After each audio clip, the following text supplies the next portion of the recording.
Добрый день, как дела? J'espère que vous allez bien et prêts à continuer notre aventure. C'est le Russe Bio et il y a Svetlana. Désolée, aujourd'hui je suis un peu enrhumée, mais ça ne va pas nous empêcher d'avancer dans notre jardin linguistique et s'approcher à un arbre très très intéressant, très grand, très beau.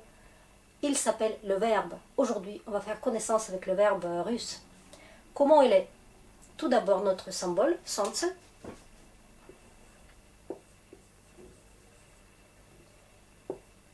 Et les rayons. Allez, comment reconnaître un verbe russe? Par sa terminaison. Donc tout se passe à la fin. Vous êtes habitué déjà. Il a toujours quelque chose à la fin. Donc si on voit des petites lettres comme ça à la fin. Allez, on va les noter comme ça. Tiens. T ici le mot. C'est un verbe infinitif de verbe. Et donc, avant ce t, on va tout de suite voir soit des voyelles. A, I, c'est vraiment roi et reine, des terminaisons, des verbes russes. At, it, ça va donc dans cet endroit-là. Et puis, plein d'autres. Yat, ut, ot, yet, out. Et même aussi une consonne, comme ça. S, st. Donc il y aura aussi des verbes en st. Ok. Est-ce que c'est tout ce qu'on peut voir comme infinitif de verbe, comme la terminaison? Eh ben non. Il a d'autres terminaisons. Regardez. Si je note comme ça. Ti. Ça ressemble beaucoup. T et ti. Mais c'est quand même différent. Et donc avant ce ti, on va mettre soit des consonnes, et c'est des consonnes comme ça, D, Z, S, à cet endroit-là, ou une voyelle mais toute courte, et c'est la voyelle I courte. Voilà, donc ça commence à être un petit peu différent. Est-ce que c'est tout? Non, il y a encore quelque chose, et c'est la terminaison comme ça, tch.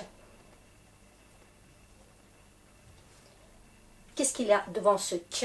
Devant ce tch, on peut donc voir les voyelles comme O et Y à cet endroit-là, juste avant. Allez, on va donner des exemples, comme ça on est plus à l'aise tout de suite, et puis on va après voir qu'est-ce qu'il y a à faire avec tout ça. Allez, donc tout ce qui est at et it. Делать, c'est le verbe faire. Ok, at qu'on a mis juste devant t. Et puis un autre, любить.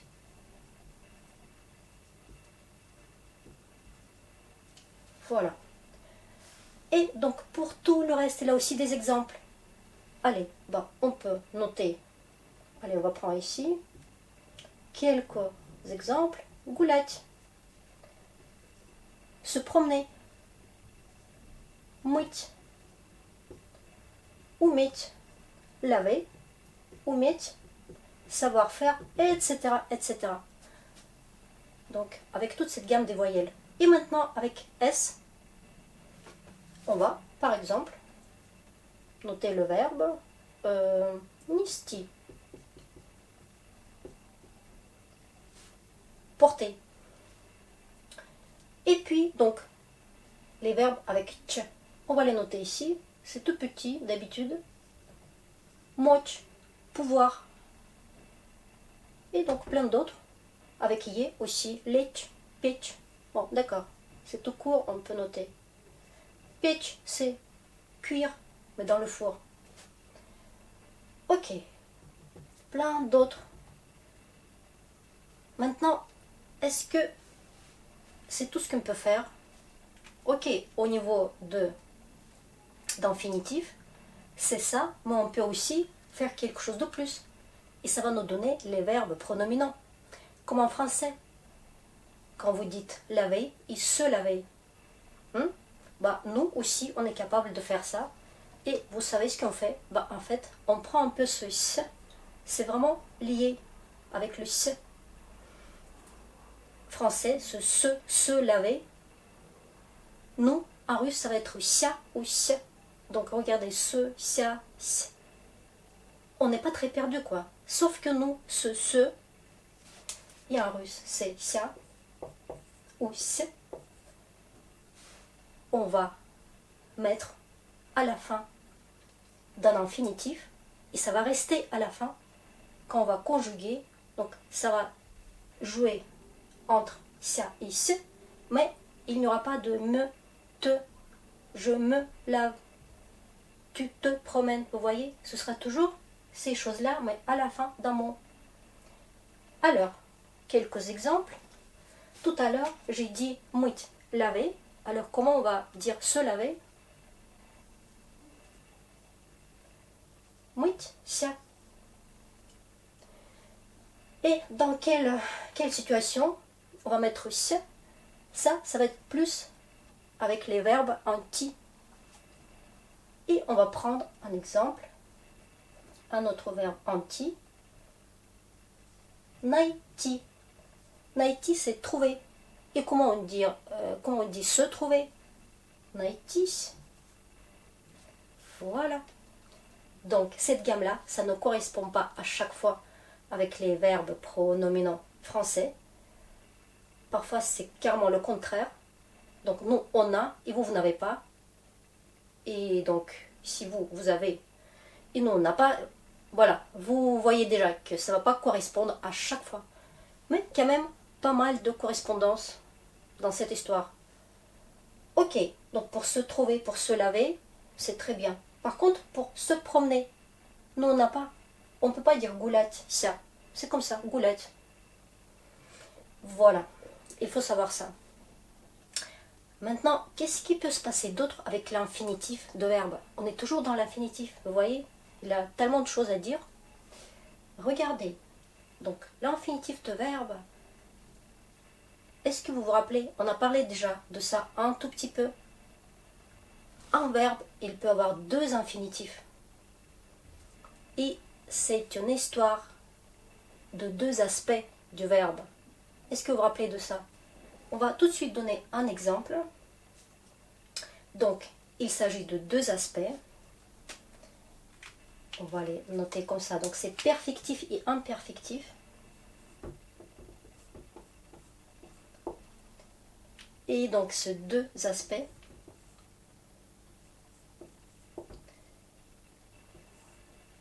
comment ça se passe en fait?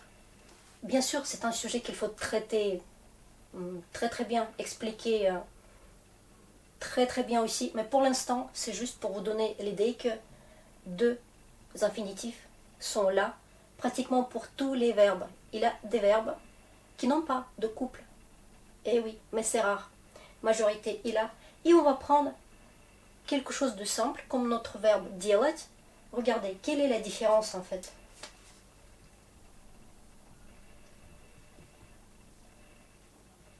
Делать. Et maintenant, pour fabriquer son copain, je fais comme ça, с делать. Je ne dis pas que pour tous les verbes, ce sera s à ajouter. Ça va être différent et parfois, ça ne se passe pas ici, mais ça se passe à la fin. Donc, c'est juste un petit exemple de la modification. Et regardez, maintenant, делать, c'est imperfectif. Et с делать, c'est perfectif. On va évidemment traiter ce sujet à part. On ne va pas se limiter à cette petite explication. Comme vous vous rappelez, peut-être c'est une histoire de la durée d'action. Ok? On va le voir un peu plus tard. Ok, donc regardez. Ça reste. C'est toujours infinitif. Ok.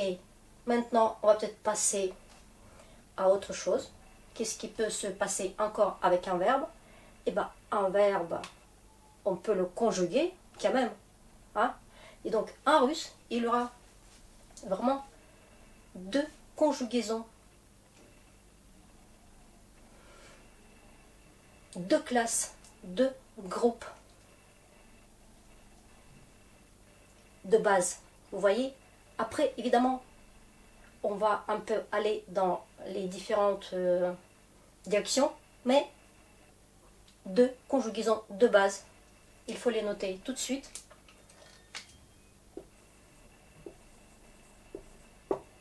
Et vous savez qui va nous donner ces deux classes, deux groupes? Eh bien, c'est le roi et la reine. At et it. Et on va voir que les autres, peut-être, ils vont joindre ces at et it. Mais on va les noter quand même. Donc, c'est les verbes en at, conjugaison de ces verbes-là, et en it. Et après, on va voir que pour ce groupe-là, ye et ya, ça va très bien. Et même les autres aussi avec quelques modifications. O, ou, u. Ok? Et ce groupe-là, il est vraiment tout seul, it. Tandis qu'ici, c'est toute cette gamme avec plein d'autres voyelles. Maintenant, en parlant de conjugaison, je vais vous dire tout de suite une bonne nouvelle. Une fois qu'on a pris ces deux conjugaisons-là, on est tranquille. Parce qu'en fait, le reste, ça ne se conjugue pas. Par exemple, le passé, ce n'est pas la conjugaison. C'est juste la modification de quelque chose. Vous allez voir. Donc, il faudra juste apprendre ces deux-là. Et ça va être très très bientôt. Ok. Maintenant, est-ce qu'il y a d'autres choses? Évidemment, le verbe, il peut nous former quoi? Le conditionnel, par exemple. On va noter ça. Conditionnel. Impératif.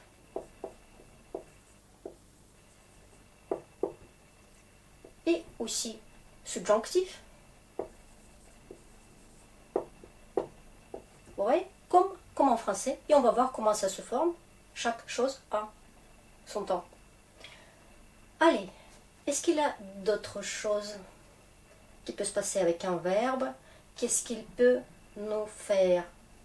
En parlant de ces deux types de classes de conjugaison, je ne peux pas vous dire que en russe, il y a des verbes. Moi, je les appelle les verbes traîtres parce qu'ils font semblant d'être un groupe, mais après ils se conjuguent comme un autre groupe. Et donc, cette histoire de changement de groupe, ces verbes traîtres, il faut les apprendre parce que, comme ça, on les voit par exemple en at ou en yet, et après, on aperçoit qu'ils se comportent comme les verbes en it. Voilà. Attention à ces verbes-là. Maintenant, qu'est-ce qu'il a d'autre avec le verbe? Eh bien, le verbe, il peut nous donner un participe. Donc, en russe, il a aussi participe.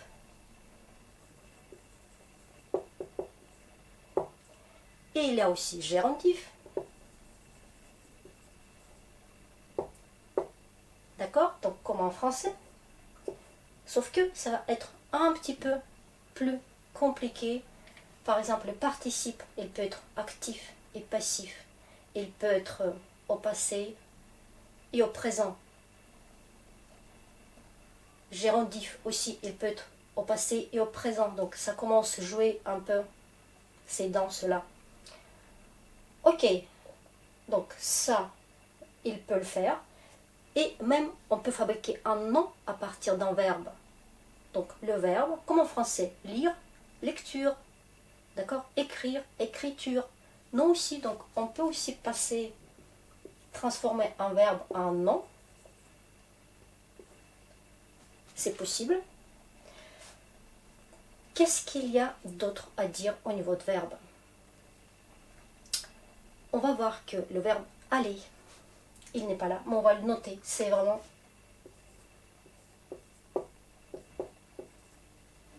ce verbe aller, il va prendre plein de formes. Donc on ne va pas se limiter à juste un aller en français.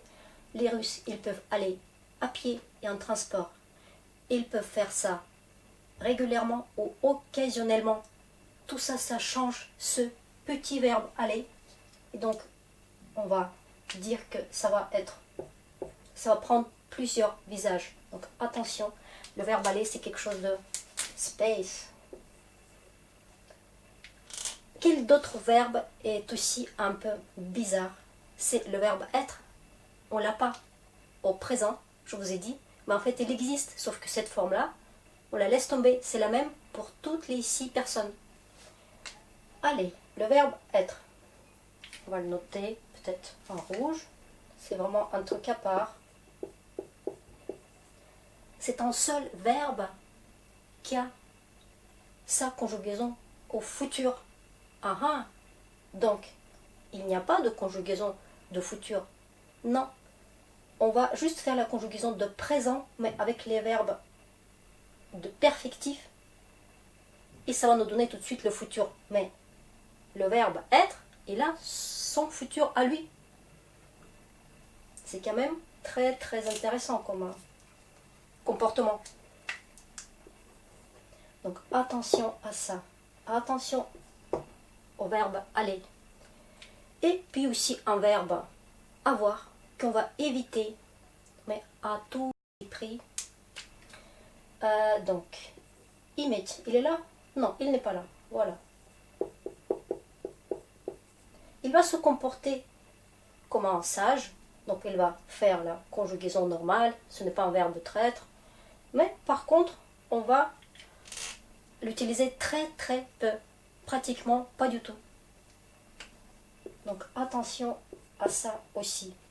Et puis, tout ce qui est, par exemple, en russe, on va être capable de fabriquer le futur avec le verbe. Bah écoutez, c'est un seul, on n'a pas d'autre. Et c'est le verbe être. Donc, on va le mettre au futur, c'est le seul qui est là. Et puis, infinitif dans le verbe. Ok? Allez, est-ce qu'on a d'autres choses dans cette histoire de verbe qui mérite d'être vu tout de suite? Bah écoutez, c'est tellement vaste ce sujet. Par exemple, au niveau de conjugaison, il y a des verbes qui ont 2 groupes, 2 classes en même temps, comme le verbe хотеть par exemple. Mais on va le voir bientôt aussi, vous allez voir. Ça aussi, c'est assez spécial, irrégulier, on va voir tout ça aussi. Allez, donc tout ce qui est très important, c'est la terminaison d'infinitif, puis 2 aspects, perfectif, imperfectif, tout ce qui est les verbes pronominaux, c'est bien de savoir que ça existe aussi en russe. Tout ce qui est participe, oui, gérondif, oui, même on fabrique le nom, si on veut bien, conditionnel. Je vais vous dire tout de suite, avec une petite particule, on est tranquille. C'est une particule, allez, peut-être noir c'est mieux. C'est très facile à faire, le conditionnel russe. Oui, tout ce qui est donc passé, présent et futur, on va voir aussi très très bientôt. Le passé, c'est très très facile à faire, on va voir, c'est juste plusieurs voyelles et une consonne L. Vous allez voir comment ça se passe. Mais ce n'est pas une conjugaison, c'est juste les formes différentes. Présent. Donc tout ce qui est présent, on va voir juste après. C'est le cours prochain cours. Et tout ce qui est futur, vous avez vu déjà un tout petit peu, soit avec le perfectif de verbe, soit avec le verbe être et puis infinitif. Tout ça, c'est pour très très bientôt, donc il ne faut pas tout de suite tout retenir, c'est impossible de toute façon. Ok? Voilà. Donc, tout ça, on peut le faire, évidemment. Tout ça, oui. Ça aussi, on va voir tout ça très très bientôt. Voilà, notez-le, c'est notre première connaissance avec le verbe. Et vous voyez déjà qu'on peut faire plein de choses et c'est très très intéressant. On va se voir très très bientôt pour développer ce sujet. Je vous dis spasiba и до свидания.